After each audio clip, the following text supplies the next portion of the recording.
ಓಂ ಯಸ್ಯಾಃ ಪ್ರಭಾವಮತುಲಂ ಭಗವಾನನಂತೋ ಬ್ರಹ್ಮಾಹರಶ್ಚ ನಹಿ ವಕ್ತುಮಲಂ ಬಲಂಚ ಸಾ ಚಂಡಿಕಾಖಿಲ ಜಗತ್ಪರಿಪಾಲನಾಯ ನಾಶಾಯ ಚಾಶುಭಭಯಸ್ಯ ಮತಿಂ ಕರೋತಿ ಕಾತ್ಯಾಯನಾಯ ವಿದ್ಮಹೇ ಕನ್ಯಾಕುಮಾರಿ ಧೀಮಹಿ ತನ್ನೋ ದುರ್ಗಿಃ ಪ್ರಚೋದಯಾತ್. ಶ್ರೀ ಗುರುಭ್ಯೋ ನಮಃ. ಹರಿ ಓಂ. ಆತ್ಮೀಯ ಪ್ರಿಯ ಪ್ರೇಕ್ಷಕ ಮಿತ್ರರೇ, ನಿಮ್ಮೆಲ್ಲರ ಜೀವನ ಸುಖಕರ, ಸಮೃದ್ಧಿಕರ, ಲಾಭಕರವಾಗಿರಲಿ ಅಂತ ನನ್ನ ಆರಾಧ್ಯ ದೇವಿ ಹೊರನಾಡು ಅನ್ನಪೂರ್ಣೇಶ್ವರಿಯ ಪಾದಗಳಿಗೆ ನಮಸ್ಕರಿಸ್ತಾ, ಪ್ರಿಯ ಪ್ರೇಕ್ಷಕ ಮಿತ್ರರೇ, ಮಿಥುನ ರಾಶಿ ಸೆಪ್ಟೆಂಬರ್ ತಿಂಗಳ ಮಾಸ ಭವಿಷ್ಯ ಹೇಗಿದೆ ಅನ್ನುವಂಥದ್ದನ್ನು ಈ ವಿಡಿಯೋಲಿ ನಾವು ನೋಡೋಣ. ಸಾಧಾರಣವಾಗಿ ಮಿಥುನ ರಾಶಿಯವರಿಗೆ ಶನಿಕಾಟ ಇಲ್ಲ, ಇತ್ತು, ಈಗಿಲ್ಲ. ಸುಮಾರು ಒಂದು 3 ವರ್ಷದ ಹಿಂದೆ ಇತ್ತು. ಈಗ ಶನಿಕಾಟ ಯಾವುದೂ ಇಲ್ಲ. ಆದರೆ ಗುರುಬಲ ಇಲ್ಲ. ಗುರು ಬಂದು ನಿಮಗೆ ನಿಮ್ಮ ರಾಶಿಯಲ್ಲೇ ಕುತ್ಕೊಂಡಿದ್ದಾರೆ. ಗುರು ತಾನಿರುವ ರಾಶಿಗಿಂತ ನೋಡುವ ರಾಶಿನೇ ಬಲ ಮಾಡೋದು. ಹಾಗಾಗಿ ಜನ್ಮ ಗುರು ಅನ್ನುವಂಥ ಒಂದು ಪಟ್ಟ ಕಟ್ಕೊಂಡ್ರಿ ನೀವು.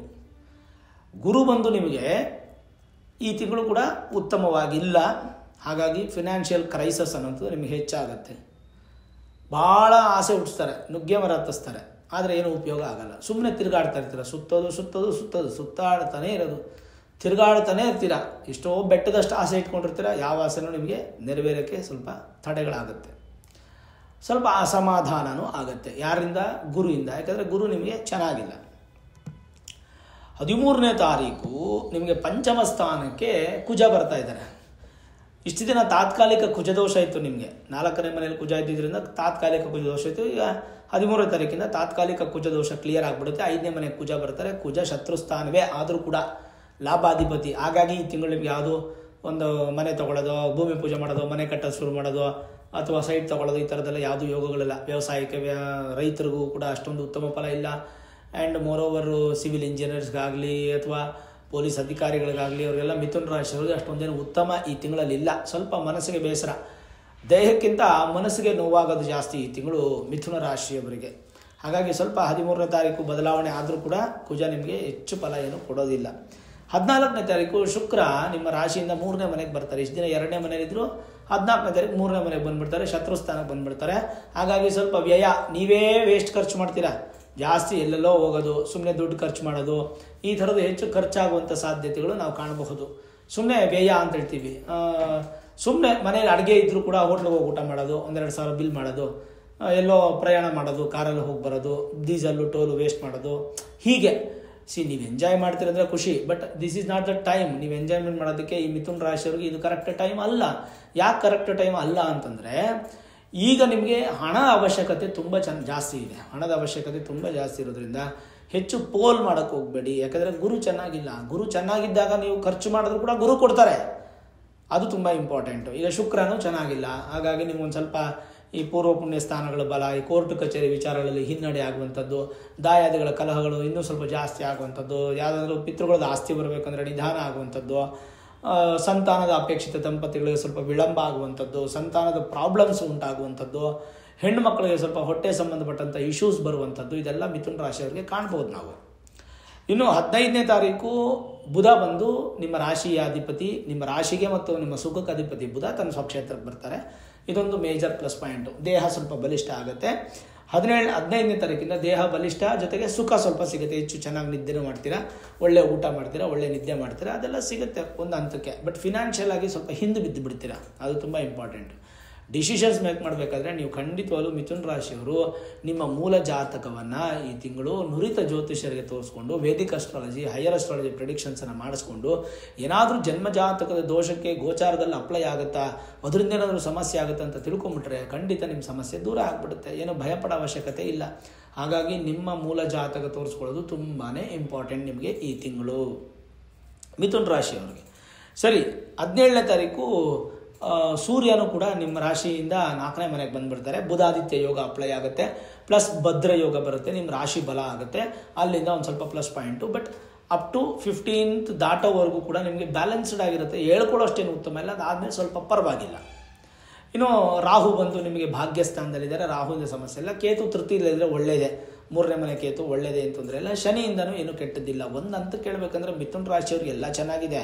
ಈ ತಿಂಗಳು ಶುಕ್ರ ಚೆನ್ನಾಗಿಲ್ಲ, ಆಮೇಲೆ ಗುರು ಚೆನ್ನಾಗಿಲ್ಲ. ಶುಕ್ರ ಗುರು ಇಬ್ಬರು ಕೂಡ ಮೇಜರು, ಅವರೆಲ್ಲ ರೋಲು. ಶುಕ್ರ ಸುಖಕ್ಕೆ ಅಧಿಪತಿ, ಮದುವೆಗೆ ಅಧಿಪತಿ, ಅಲಂಕಾರಕ್ಕೆ ಅಧಿಪತಿ.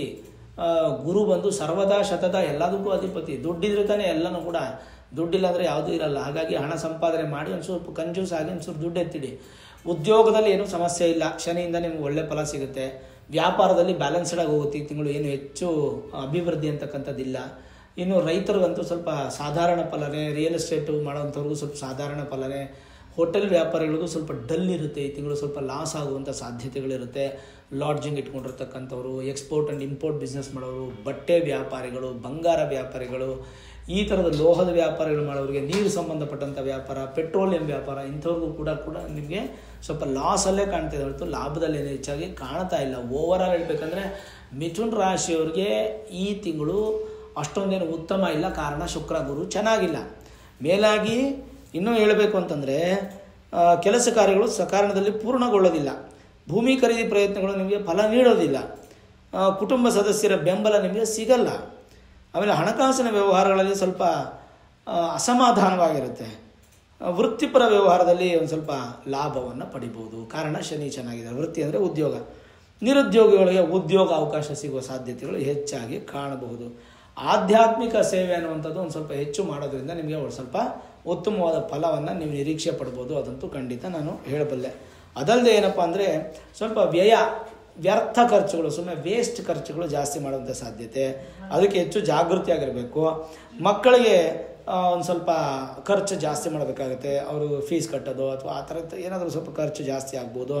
ಪ್ರಮುಖ ವ್ಯವಹಾರಗಳಲ್ಲಿ ನಿಮ್ಮದು ಮೇಜರ್ ಆದಂಥ ಬಿಸ್ನೆಸ್ಗಳಲ್ಲಿ ಸ್ವಲ್ಪ ಅಡೆತಡೆಗಳು ಉಂಟಾಗುವಂಥ ಸಾಧ್ಯತೆ. ಸಮಯಕ್ಕೆ ಪೂರ್ಣಗೊಳ್ಳಲ್ಲ.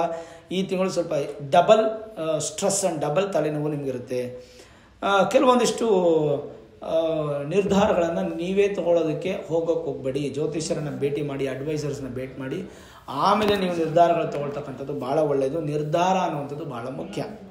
ಸರಿ, ಹಾಗಾದರೆ ನಿಮಗೆ ಮಿಥುನ ರಾಶಿಯವರಿಗೆ ರಾಹು 9ನೇ ಮನೆ ಇರೋದ್ರಿಂದ ಏನು ತೊಂದರೆ ಏನಿಲ್ಲ, ರಾಹುವಿಂದ ಏನು ಸಮಸ್ಯೆ ಇಲ್ಲ. ಆದರೂ 7ನೇ ತಾರೀಕು ರಾಹು ಜಯಂತಿ ಇರೋದ್ರಿಂದ ವರ್ಷಕ್ಕೊಮ್ಮೆ ಬರುವಂಥ ಜಯಂತಿ ಅಲ್ವಾ, ಅವತ್ತಿನ ದಿನ ನವಗ್ರಹ ದೇವಸ್ಥಾನ, ಎಲ್ಲಾದರೂ ಯಾವ ದೇವಸ್ಥಾನದಲ್ಲಿ ಹೋದ್ರೂ ನವಗ್ರಹಗಳಿರುತ್ತೆ. ಅದರಲ್ಲಿ ಕುಬೇರ ಮೂಲೆ, ನೈಋತ್ಯ ಮೂಲೆ ಇರತಕ್ಕಂಥ ರಾಹುವನ್ನು ದರ್ಶನ ಮಾಡಿ ಒಂದು ಅರ್ಚನೆ ಮಾಡಿಸ್ಕೊಂಡು ರಾಹು ದರ್ಶನ ಮಾಡ್ಕೊಂಡು ಪ್ರಾರ್ಥನೆ ಮಾಡ್ಕೊಳ್ಳಿ. ಒಳ್ಳೆಯದು ರಾಹು ಜಯಂತಿ ನಿಮಗೆ. ಎರಡನೇದು ಅನಂತ ಪದ್ಮನಾಭ ಸ್ವಾಮಿ ವ್ರತ ಅಂತ ಸುಮಾರು ಜನ ಮಾಡ್ತಾರೆ. ಅದು 6ನೇ ತಾರೀಕು ಬಿದ್ದಿದೆ. ನಿಮಗೇನೋ ಪದ್ಧತಿ ಇದ್ದರೆ ಮಾಡಿ. 8ನೇ ತಾರೀಕು ಸೆಪ್ಟೆಂಬರ್ 8ರಿಂದ ಮಹಾಲಯ ಪಕ್ಷ ಆರಂಭ. 15 ದಿನ ಇರುತ್ತೆ ಈ ಪಕ್ಷ, ಮಹಾಲಯ ಪಕ್ಷ. ಯಾವುದೇ ಶುಭ ಕಾರ್ಯಗಳಾಗಲ್ಲ, ಕೇವಲ ಪಿತೃಪೂಜೆ ಮಾತ್ರ ಆಗುತ್ತೆ, ಬಿಟ್ಟರೆ ಯಾವುದೇ ಶುಭ ಕಾರ್ಯ ಆಗಲ್ಲ. ಸಾಧ್ಯವಾದಷ್ಟು ಮಹಾಲಯ ಪಕ್ಷ ಆರಂಭ, ಅಲ್ಲಿಂದ ಶುಭ ಕಾರ್ಯಕ್ಕೆ ಕೈ ಹಾಕಕ್ಕೆ ಹೋಗಬೇಡಿ. ಸಕ್ಸಸ್ ಆಗಲ್ಲ. ಇನ್ ಕೇಸ್ ಸಕ್ಸಸ್ ಆದರೂ ನಿಲ್ಲಲ್ಲ, ಯಾವುದೇ ವಿಚಾರ ಇರ್ಬೋದು. ಇನ್ನು 17ನೇ ತಾರೀಕು ವಿಶ್ವಕರ್ಮ ಜಯಂತಿ ಇದೆ. ಅವತ್ತಿನ ದಿನ ವಿಶ್ವಕರ್ಮರ ಆರಾಧನೆ ಮಾಡುವಂಥದ್ದು ನಿಮಗೆ ತುಂಬ ಒಳ್ಳೆಯದು. ವಿಶ್ವಕರ್ಮ ಜನಾಂಗದವ್ರಿಗೆಲ್ಲ ಅತಿ ದೊಡ್ಡ ಹಬ್ಬ ಅಂತ ಹೇಳ್ತೀವಿ. ಅವತ್ತು ಸ್ವಾಮಿಯನ್ನು ದೇವಲೋಕದ ಶಿಲ್ಪಿ ಅಂತ ಕರಿತೀವಿ ನಾವು, ಯಾರನ್ನ ವಿಶ್ವಕರ್ಮರನ್ನ. ಅವರನ್ನು ಆರಾಧನೆ ಮಾಡೋದು, ಅವರು ಸಾಕ್ಷಾತ್ ಮಹಾವಿಷ್ಣುವಿನ ಸ್ವರೂಪ, ಹಾಗಾಗಿ ಪೂಜೆ ಮಾಡುವಂಥದ್ದು ಪದ್ಧತಿ. ಮಹಾಲಯ ಅಮಾವಾಸ್ಯೆ 21ನೇ ತಾರೀಕು ಬರುತ್ತೆ. ಅವತ್ತು ಪಿತೃಪೂಜೆ, ಪರ್ವಕಾಲ, ತರ್ಪಣಾದಿಗಳನ್ನು ಬಿಡೋದು. 15 ದಿನವೂ ಮಾಡ್ಬೋದು, ಅವತ್ತು ಕೂಡ ವಿಶೇಷ ಇರುತ್ತೆ. ನಿಮ್ಮ ಪದ್ಧತಿ ಪ್ರಕಾರ ಮಾಡಿ. 22ನೇ ತಾರೀಕು ನವರಾತ್ರಿ, ಶರನ್ನವರಾತ್ರಿ ಆರಂಭ ಆಗುತ್ತೆ. ಅಲ್ಲಿಂದ ನವರಾತ್ರಿ ದೇವಿ ಪೂಜೆ, ದೇವಿ ಸ್ತುತಿಗಳು ಹೆಚ್ಚು ನಿಮಗೆ ಆರಾಧನೆ ಪ್ರಾರಂಭ ಆಗುವಂಥ ದಿನಗಳು ನಿಮಗೆ. ಇನ್ನು ಸರಸ್ವತಿ ಪೂಜೆ 29ನೇ ತಾರೀಕು ಇರುತ್ತೆ ಸೆಪ್ಟೆಂಬರ್ ತಿಂಗಳಲ್ಲಿ. 30ನೇ ತಾರೀಕು ದುರ್ಗಾಷ್ಟಮಿ ಇರುತ್ತೆ. ಇದು ಈ ಒಂದು ಮಾಸದ ವಿಶೇಷ. ಒಟ್ಟಾರೆ ಹೇಳ್ಬೇಕಾದ್ರೆ ಶನಿ ಚೆನ್ನಾಗಿದ್ದಾರೆ ಮಿಥುನ ರಾಶಿಯವರಿಗೆ, ಆ್ಯಂಡ್ ಬುಧ ಚೆನ್ನಾಗಿದ್ದಾರೆ, ಸೂರ್ಯ ಚೆನ್ನಾಗಿದ್ದಾರೆ, ರಾಹು ಕೇತುಗಳು ಚೆನ್ನಾಗಿದೆ. ಚೆನ್ನಾಗಿಲ್ಲ ಅಂತಂದರೆ ಯಾರಪ್ಪ ಅಂತಂದರೆ, ಒಂದು ನಿಮಗೆ ಗುರು ಚೆನ್ನಾಗಿಲ್ಲ, ಇನ್ನೊಂದು ಈ ತಿಂಗಳು ನಿಮಗೆ ಶುಕ್ರ ಚೆನ್ನಾಗಿಲ್ಲ, ಕುಜ ಒಂದು ಬ್ಯಾಲೆನ್ಸ್ಡ್ ಆಗಿರ್ತಾರೆ, 50-50 ಆಗಿರ್ತಾರೆ. ಹಾಗಾಗಿ ಅವರಿಂದ ಹೆಚ್ಚು ಫಲ ನೀವು ಅಪೇಕ್ಷೆ ಪಡಲಿಕ್ಕೆ ಆಗಲ್ಲ. ಸಾಧ್ಯವಾದಷ್ಟು ಗುರುಗಳ ದೇವಸ್ಥಾನಕ್ಕೆ ಹೋಗಿ ಬರ್ತಾಯಿರಿ. ಗುರುವಾರ ರಾಯರ ಮಠಕ್ಕೆ ಹೋಗಿ ಬರುವಂಥದ್ದು, ದಕ್ಷಿಣಾಮೂರ್ತಿಗೆ ಹೋಗಿ ಬರುವಂಥದ್ದು, ಗುರು ಸ್ತೋತ್ರಗಳೇನಿದ್ರೆ ಕೇಳೋಕ್ಕೆ ನೀವು ಪ್ರಾರಂಭ ಮಾಡಿ. ಸಾಧ್ಯವಾದಷ್ಟು ನೀವೆಲ್ಲರೂ ಪ್ರಯಾಣ ತೀರ್ಥಕ್ಷೇತ್ರಕ್ಕೆ ಹೋಗ್ಬೇಕಂದ್ರೆ ಗುರುಗಳ ಕ್ಷೇತ್ರಕ್ಕೆ ಹೋಗಿ ಬನ್ನಿ. ಅದೊಂದು ಸ್ವಲ್ಪ ನಿಮಗೆ ಹೆಚ್ಚು ಸಂತೋಷವನ್ನು ಕೊಡುತ್ತೆ, ಸ್ವಲ್ಪ ಬಲವನ್ನು ಕೊಡುತ್ತೆ. ಗುರು ಬಲ ನಿಮಗಿದ್ದಾಗ ನಿಮಗೆ ಫಿನಾನ್ಷಿಯಲ್ ಮೇಜರ್ ಫಿನಾನ್ಷಿಯಲ್ ಸಂತಾನ, ನೆಮ್ಮದಿ, ಈ ಮೂರಕ್ಕೂ ಅಧಿಪತಿ ಗುರುನೇ. ಈಗ 3 ಸಿಗಬೇಕಂದ್ರೆ ನಿಮಗೆ ಗುರುಬಲ ಚೆನ್ನಾಗಿರಬೇಕು. ಈ ಗುರುಬಲ ಇಲ್ಲ, ಅಕಸ್ಮಾತ್ ಜನ್ಮಜಾತಕದಲ್ಲೇನಾದರೂ ನಿಮಗೆ ಗುರು ಚೆನ್ನಾಗಿತ್ತು ಅಂದರೆ ಈ ಗೋಚಾರದ ಗುರು ಅಪ್ಲೈ ಆಗಲ್ಲ, ಚೆನ್ನಾಗೇ ಇರುತ್ತೆ. ಅದು ನೀವು ಮೂಲ ಜಾತಕವನ್ನು ಒಳ್ಳೆ ಜ್ಯೋತಿಷ್ಯರ ಹತ್ರ ತೋರಿಸ್ಕೊಂಡು ಅದನ್ನು ವೇದಿಕ್ ಅಸ್ಟ್ರಾಲಜಿ, ಹೈಯರ್ ಅಸ್ಟ್ರಾಲಜಿ ಪ್ರಿಡಿಕ್ಷನ್ಸನ್ನು ಮಾಡಿಸ್ಕೊಂಡ್ರೆ ನಿಮಗೆ ಗೊತ್ತಾಗುತ್ತೆ ಗುರು ಎಷ್ಟು ಡಿಗ್ರಿಲಿದ್ದಾರೆ, ಯಾರ ಮನೇಲಿದ್ದಾರೆ, ಲಗ್ನದಿಂದ ಎಷ್ಟನೇ ಮನೇಲಿದೆ, ಏನು ಪರ್ಸೆಂಟೇಜ್ ಇದೆ, ಗುರು ಚೆನ್ನಾಗಿರೋದ್ರಿಂದ ನಾನು ಏನು ಮಾಡಬಹುದು, ನಾನೇನು ಬಿಸ್ನೆಸ್ ಮಾಡ್ಬೋದಾ, ಏನಾದರೂ ಮಾಡಬಹುದಾ ಅಂತ ನೀವು ಸ್ವಲ್ಪ ಡಿಸಿಷನ್ಸ್ ತೊಗೊಳ್ಬೋದು. ಅದು ನಿಮಗೆ ಒಳ್ಳೆಯ ಫಲವನ್ನು ಕೊಡುತ್ತೆ, ಚಿಂತೆ ಮಾಡೋ ಅವಶ್ಯಕತೆ ಇಲ್ಲ. ಓವರಾಲ್ ನೋಡಿದಾಗ ಈ ತಿಂಗಳು ಹೆಚ್ಚಿನ ಒಂದು ಸಮಸ್ಯೆ ಮಿಥುನ ರಾಶಿಯವರು ಕಾಣ್ತಾ ಇಲ್ಲ. ಬಟ್ ಮೇಜರ್ ಡಿಸಿಷನ್ಸ್ ತೊಗೊಳಕ್ಕೆ ಹೋಗಬೇಡಿ, ಶುಭ ಕಾರ್ಯಗಳು ನಿಮಗೆ ಅನುಕೂಲಗಳು ಆಗಲ್ಲ.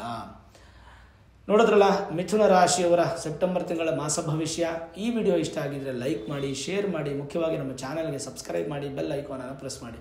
ಪ್ರತಿನಿತ್ಯ ನಾನು ಪೂಜೆ ಮಾಡುವಂತಹ ನನ್ನ ಆರಾಧ್ಯ ದೇವಿ ಹೊರನಾಡು ಅನ್ನಪೂರ್ಣೇಶ್ವರಿಯ ಆಶೀರ್ವಾದ ಅನುಗ್ರಹ ಸದಾಕಾಲ ಮತ್ತೊಮ್ಮೆ ನೀವು ಸಿಗಲಿ ಅಂತ ಪ್ರಾರ್ಥನೆ ಮಾಡ್ತಾ, ಸರ್ವೇ ಜನಾಃ ಸುಖಿನೋ ಭವಂತು, ಸಮಸ್ತ ಸನ್ಮಂಗಳಾನಿ ಭವಂತು.